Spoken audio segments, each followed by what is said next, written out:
Hello students, welcome to Sri Rama Bharati online classes. I, English educator Mohit Mittal welcomes you all. So, we have been discussing about literary devices.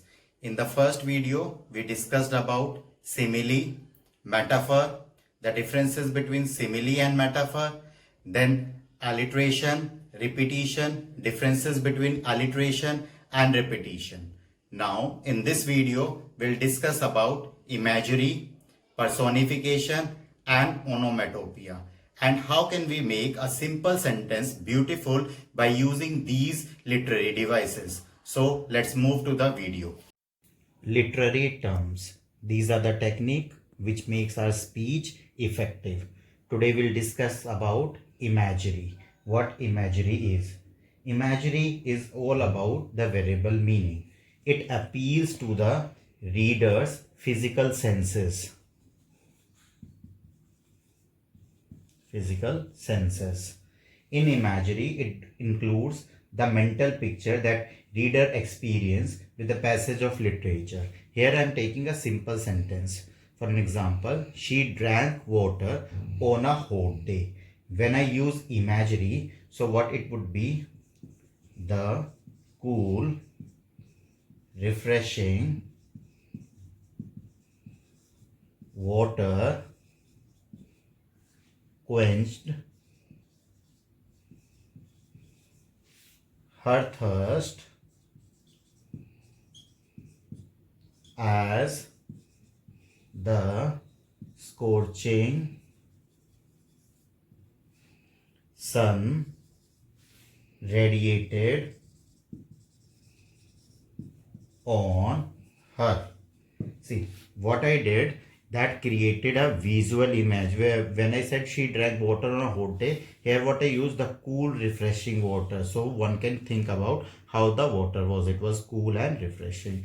Then scorching sun. One can even imagine that sun was a burning ball right now. One more example let me take for imagery.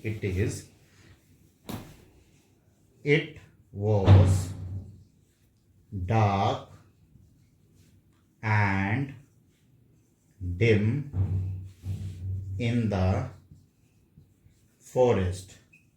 So imagery used, if I talk about, is dark and dim. What are they creating? They are creating a visual image.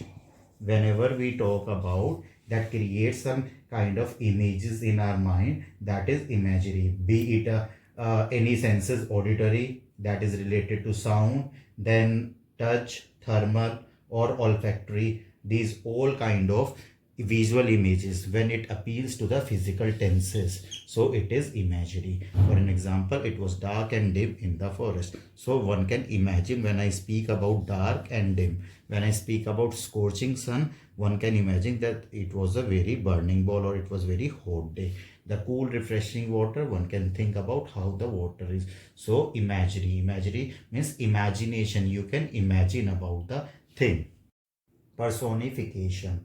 What personification is? It is a literary device in which the anything or an idea or an animal is given the human attribute.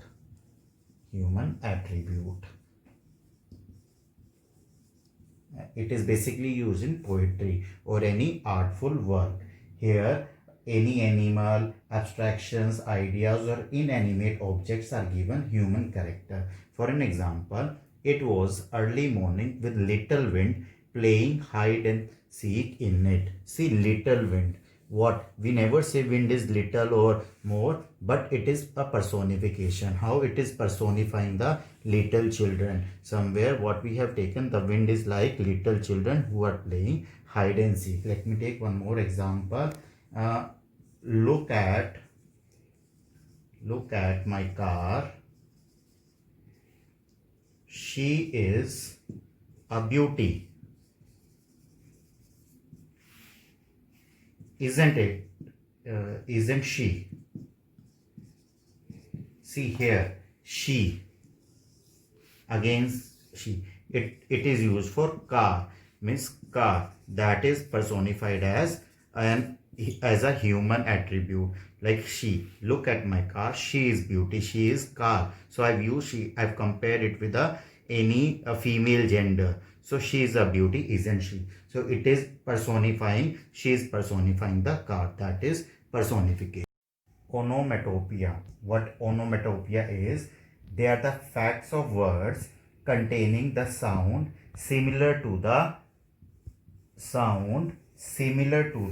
noises they describe. For an example, if I say his, so you can create the sound the same way the spelling is. If I say third, here the use of the word, that is alive. For an example, the sack fell into the river with a splash. So it is an onomatopoeia. One more example, let me take. The buzzing bee flew away. So here buzzing, that is an onomatopoeia. What onomatopoeia is? The use of the sound that are similar to the noise created or noise represented. That is all onomatopoeia is. So what have we discussed? First of all, we discussed about imagery, the visual image, etc. Then we have discussed about personification, and last we have discussed about onomatopoeia. So I hope imagery, personification and onomatopoeia are clear to everyone. For notes of the same literary device, please tune to Dropbox. Thank you. Have a nice day.